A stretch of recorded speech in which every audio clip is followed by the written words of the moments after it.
Hello guys and dolls, welcome back. We are at Formnext 2025. This is our 4th year here at the largest 3D printing and additive manufacturing show in Europe. We've got lots of exciting stuff coming up. Stay tuned. See you in the next video.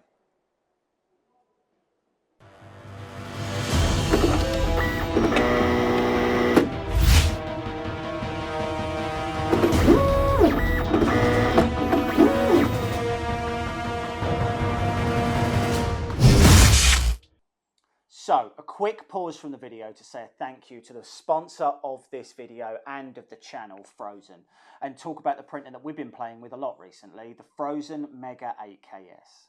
The best way I can describe this thing is it just makes big resin projects feel normal. You know when you see a huge model on Etsy or a full-size army and you think, oh, that'd be really good. I definitely can't do that on my machine. That is all fixed by the sheer size and volume you can print with this machine. The build plate is huge, so we've been doing full trays of minis all in one go, big terrain pieces, chunky props, and it has handled it without any drama. You set it up, you slice it, you hit print, and it just gets on with it. It's really nice not having to chop everything into tiny sections, make inorganic cuts, just to try and make it fit. And even though it's a big machine, you still retain all of that crisp 8K detail that you want from resin. This thing does textures on cloaks, little rivets, tiny text, and it all shows up nice and clean, nice and crisp. On the table, in a camera, it just looks sharp. There are some good quality of life bits on this as well. The lid design makes it nice and easy to fit it in normal spaces. The whole printer feels like it's built for people who are actually using it every day and not just for a spec sheet and a bunch of flashy marketing things. If you're thinking about stepping up to a larger resin printer, whether it's for batch commissioning, full print in armies, or just finally doing one giant centerpiece model that you've been putting off, you have to look at the Mega 8KS. Use the link in the video description, and a big thanks to Phrozen for supporting the channel. Now let's get back to the video. Hello guys and dolls, we are at the Phrozen booth and we are seeing the Arco printing for the first time. I'm joined by one of the early adopters and one of the beta testers. Let's talk a little bit about Arco. It has been a long project, 3 years. To get to a marketable product that's actually shipping. So let's start with some of the specifications and then let's talk about your experience. So build volume is 300 by 300 by 300. Sweet, nice and easy. Let's talk about temperatures they can get to. So material compatibility on this goes up to 300. 300. Okay, so yeah. Pretty much you're not going to be doing any. You're not going to be doing super engineering grades. So you're not going to be doing PSU. You're not going to be doing peaks and PETKs and things like that. But PP, carbon fiber, that kind of stuff. Nylon, ASA, nylons, ABS, so TPU, yeah. A versatile machine. Linear rails everywhere. With obviously this one is with the Pentashield and the Chroma kit, which I appreciate you haven't got at the moment. Yeah, Monday. But talk to me a little bit about how you found the printer so far, likes, dislikes, how you've experienced it and what's going on. Yeah, so I've been super happy with it. Coming from a long line of other FDM printers, I love the build volume. I love how fast it is. In terms of comparing to other printers, I started with an Ender 3, so to me this is game changing. You know, the speed. And I love that the firmware is open. You can log in and check everything, the calibration, see the bed mesh, all that good stuff. So slicer-wise, what have you been using for the Orca slicer and now Phrozen Orca. Okay, yeah. Fine. So Phrozen have done their own spur of Orca slicer, I suppose of Prusa slicer. Oh yeah. So Prusa slicer original, a spur of that, so that they can control a little bit more around the materials and everything else and all the setup and all that kind of thing. But if you've used Orca Slicer before, the Phrozen Slicer is going to feel very familiar for you. There is going to be a profile in Orca Slicer to mean that you can utilize this as well. Fortunately, the process to get a printer into Orca Slicer just takes a little bit longer, and Phrozen want to make sure that you can use this with the slicer they've got. So you've got the Phrozen fork as well. Exactly. Talk to me about how you found the multicolour printing. So when we saw this the first year that it was here, the multicolor printing was not amazing. Yeah. They hadn't developed the chroma kit Yep. yet. It's getting better. It's definitely getting better. How have you found sort of color transitions, crispness, and that kind of stuff? So far, so good. I think there's room for improvement, but I think that will be improved as it gets, further and further down the line. So far, I've been pretty happy with it. Do you think that's a software improvement, or do you think that's a hardware limitation? Software. Yeah, I think it's all in software. Right. Yeah, okay. So it's sure. just purging and figuring out how to do your wipes and everything else. Exactly. Frozen have come up with an interesting poop chute, which we'll show you in a minute. It's like a little conveyor belt that sits at the bottom and pulls the material out to the side. Nice. Obviously, it's fair. I mean, for a 300 by 300 printer, it's pretty stackable. And if you were putting these in a farm, it's pretty easy to get these all next to each other. So you haven't had the Pentashield yet, right? Not yet. So it'll be delivered on Monday. Yours is still the open frame. Exactly. But this does seem to cut down a decent chunk on the noise. So this printer is going quickly. So it's sort of, at the moment, at the moment it's claiming about 300 millimeters a second. Obviously that's with accelerations and everything else. Let's be clear, there's a finite amount of space here to be able to get up to a lot of those speeds. So although it's instructing that speed, that isn't necessarily the speed that it's going. But given this is doing multi-material, it's cooking with gas, right? It's going at a fair old pace. It's not sluggish by any stretch. It's interesting the way they've implemented the multicolor. So normally the mixing is done up in the sort of what they're calling their chroma kit, but in a multi-material system. And then there's normally a single Bowden that comes down, but they've gone a different way. So they've got all 4 Bowdens going directly into the tool heads. And then I'm assuming it just shortens the travel distance. Exactly. So instead of having to pull it all the way back, retract it all the way back, now you can have it waiting in here, and then it retracts a little bit, and then it pushes the next one down. So cool. Can cut down on the color change time. Okay, cool. I mean, look, it's a nice machine. What do you think sets this apart from other machines in the market at the moment? I think for the bang for the buck, for the amount that you pay for it, I think the speed and the ability to kind of tweak it, you're not locked into anything, so I think that's really nice. So I would just say bang for the buck value, I think, is really, really fair for what you get. So bang for the buck, let's talk financials. So base machine, no chroma kit, no Pentashield. What are you paying? I think it's like around $700 or $800. I'm not sure. I think it's around $700 or $800. So 800, pretty much where a lot of other machines in that space are. You've got a decent build volume on it. You're coming up against sort of the Chidi Plus 4s and those sort of build volumes that are kind of the same price. And then if you put the chroma kit on it and you put the Pentashield as well, I think that's like an extra 200. Yeah, this is around 200, and then this is like 250. Okay, all right. So you're up to about 1200 at that point. So you're right around X1 Carbon kind of prices, but you're getting objectively more build volume. Correct. Correct. Again, same material setup and everything else, but it's a nice looking machine. Let's have a conversation with the CEO and see if we can get some updates on shipping times and some of the delays and things like that we've had with Arco up until this point. But thanks for joining us. Thanks, man. Appreciate it. See you in a bit. Okay, so we are here with the man, the myth, the legend himself.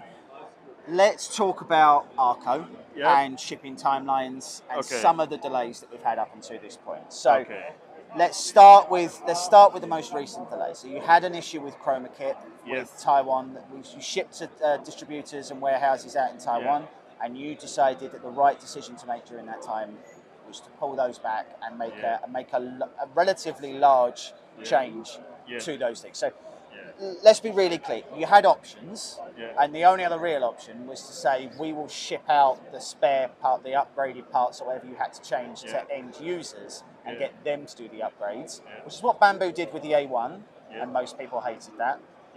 So you made a choice to pay not a small amount of money. I lost a lot of money. to get all of those machines back. It was only domestically in Taiwan, but still, it's a significant amount of recall at that point. It's still logistically challenging to get all those machines back and do the upgrades you needed. So what made you make that choice? That's a challenging decision, right? For us, what we expect, when we first found these problems, actually I personally tried to replace the parts myself, and we found out, wow, it's a challenging process. for general people, I know a lot of people buying Arco, they don't use FDM before. Yeah. So I think if I ask him and say, hey, I send you the parts, you change it on your own, come on. Yeah. I will lose this customer. Yeah. I will lose one valuable customer. They wait for us for 1 year for this product, but you need to change on your own. Come on, we don't accept it. So that's why when we found out this problem, we recall the part. Recall Sorry, we're filming. Yeah, we recall the things and we try to we think that the best way is to replace the parts. And so actually we already have some parts shipping out, but we try to get those back, get those parts back. So you made the decision, you pulled back Chroma, Yeah. and you're now at the show with working machines, with Pentashield, with Chroma Kit and everything. We've just taken a look at it. It's working. It's now working. So end users, when should they start to expect their Kickstarter machines? Well, from as far as I know, some parts are already shipping now. So I think in the middle of December they will arrive in a local warehouse. But it's hit Christmas. Okay. Yeah. So we are expecting a little bit delay. Maybe we will arrange the shipping in from middle to end of December. But we are still talking with the logistic company, see how is the actual date they will So receive. so the recall that you did was on Chroma, and people have started receiving their actual Arcos, right? So people are receiving machines now. It's just the Chroma and the Pentashields that were delayed. Pentashield is okay, it's shipping out, but the Chroma is all right, fair enough. So people should start to see a lot more of these machines turning up. They should start to see a lot more of them in the wild. To say we've got them working here, and then you've made the decision to move away from the proprietary slicer that you were originally working with, and you've now done your own fork of Orca slicer with the Frozen piece as well. So people should expect to see a Frozen profile for Orca in the future, but what they will get out of the box is a Frozen branch of Prusa slicer, ultimately, that gets them to a really tailored Frozen experience when they get it out of the box. Yes. So our engineering work on it. So you can download a slicer called Frozen Orca right now on our website, and our R&D and our software engineer is maintaining it and we'll update on bi-weekly basis. Yes. So that's another huge shift that you decided to make. Yeah. Picks Up was ultimately the slicer you were originally going to go with other slicer capability as well. And you ultimately decided that to give the best customer experience you could, you decided to move away from that, from a sort of a ground up slicer, and go with an Orca slicer piece instead. You know, for Pizza Slicer, we developed from scratch. But in the end, when the first batch people receive it, they say, "Come on, it's not a good slicer. I want something better." And since you are using Clipper firmware, it's open sources. We already have good experience with Orca. Why not Orca? But we talk with, and then we think, okay, maybe we evaluated. We talked with Orca, and we found it. The update speed for Orca actually it's a open source one, so it's a little bit late. But our users want the timely update. So that's why we decided, okay, we talked with Orca, we got it, and we make a Frozen Orca. We maintained it on our own. So it's interesting. So I mean, we've been on a crusade around slicers for quite a while. So the thing is if you're new to 3D printing, this is your first machine, you get it out the box, and whatever slicer it comes with is the slicer it comes with, and that's the one that you use, and that's fine. But if you have multiple machines, then you want a slicer that can service multiple machines, which I'm assuming, although it is a Frozen branded slicer, you're still going to be able to incorporate all the Orca profiles that were up until that point, because you've built directly on that. You've built directly on that platform. So they're going to be able to use that for other machines as well, and you get to develop, and it gets to support multiple machines again, which is something that people really want to see. If my desktop is a very valuable space. And if I have 15 slicers in there for each individual machine, and I have to slice a model on each individual one for each individual thing, I hate it. And it's just a different logo. So interesting that you decided to move over to a more universal platform that's, again, you receive feedback and you made a not a great commercial decision, but you made a community decision to actually say no. We want to do the best for customers, and that's going to be to decide we're going to move this platform over here. You know what? We start from community, from our raisings. Actually, at the very beginning, we are using nano DLP, and so people talk us that, give us a lot of feedback, and we try to listen to feedback and modify our printer and software and our experience, and then we become somebody in the racing 3D printing field. And Arco is our first printer in FDM. So I think for us, we need to follow this guide, follow our experience. We need to listen to community. We need to try to. We don't want to insist too much on our racing background.